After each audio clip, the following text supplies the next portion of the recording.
Syngenta Flowers is super proud to be showcasing 6 of their recent AAS winners.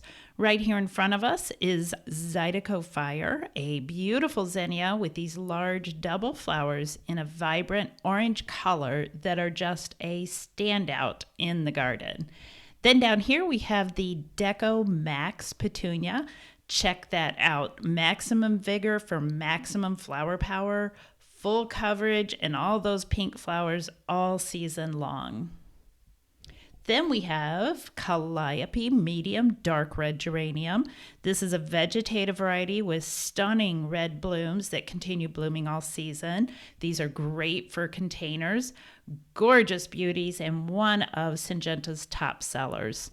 Then over here for seed geraniums, we have Pinto Premium White to Rose, a very beautiful bicolor, perfect for monoculture containers or combinations. They look beautiful on your front porch or your patio. Down here we have Florific Sweet Orange, which is an impatiens from seed. It's an awesome plant for shady areas. It's another bicolor with shades of dark and light orangey coral on each petal.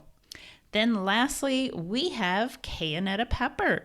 You can see how it grows great in containers and spills over the side for easy harvesting.